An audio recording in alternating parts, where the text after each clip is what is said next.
শবে বরাত উপলক্ষে রাজধানীতে বিভিন্ন বাসাবাড়িতে আয়োজন করা হয়েছে হরেক রকমের খাবার। হালুয়া, রুটি, ভালো খাবার বিতরণ করা হয় স্বজনদের বাসায় বাসায়। যারা খাবার তৈরির ঝামেলা এড়াতে চেয়েছেন তাদের জন্য ছিল দোকানের খাবার।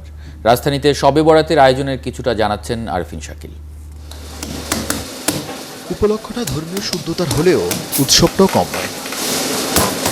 হালুয়া রুটি ঐতিহ্য ধরে রাখতে রাজধানীর পুরাতন বেকারিগুলোতে এমন রুটি বানানোর কর্মযজ্ঞ চলছে গত ৩০-৪০ বছর ধরে।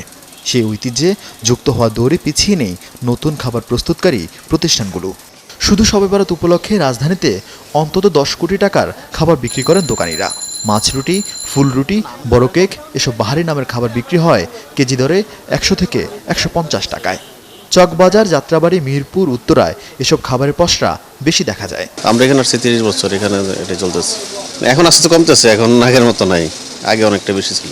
পারিবারিক সামাজিক নিয়ম রক্ষায় বেশিরভাগ মানুষ স্বজনদের বাড়ি পাঠানোর জন্যই এসব খাবার কেনেন।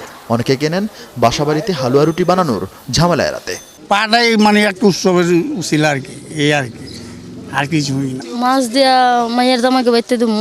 ভাগ্য নির্ধারণের রাতে ইবাদত বন্দেগীর পাশাপাশি ঘরে ঘরে ভালো খাবার তৈরির আয়োজন বর্তমানে কিছুটা কমে এলেও এখনও রাজধানী সহ সারা দেশেই এই ঐতিহ্য ভালোভাবে পালন করা হয়। নিম্নবিত্ত কিংবা মধ্যবিত্ত সব পরিবারেই ভালো খাবার তৈরির কাজ শুরু হয় একদিন আগে। ধর্মের জন্যই আমরা বানাচ্ছি বা এই সবরাতেই বানাইতে হবে এরকম কোনো কথা না। তারপর আমরা করি যে একটা ছুটির দিন আছে, সবাই তো আমরা কর্মব্যস্ত থাকি, বাচ্চাদের জন্য ভালো জিনিস তৈরি করি। আমাদের সাধ্য অনুযায়ী যতটুকু পারে অতটুকু ভালো খাবার মানে তৈরি করে দেয়। আজকে বছরে বাজেট তৈরি হবে, আল্লাহ পাক আমাদের আজকে ভালো মন্দ বাজেট দিবে, তার জন্য আজকে ভালো মন্দ খাই। রুটি খাবো আর মাংস খাবো, হালুয়া খাবো, তারপরে রুটি খাবো। দিনটি উপলক্ষে অনেক পরিবারে ছোটদের গায়ে তুলে দেওয়া হয় নতুন জামা। ছোটদের নিয়ে ভিড় করা হয় মসজিদে, কবরস্থানে। আরফিন শাকিল, ৭১, ঢাকা।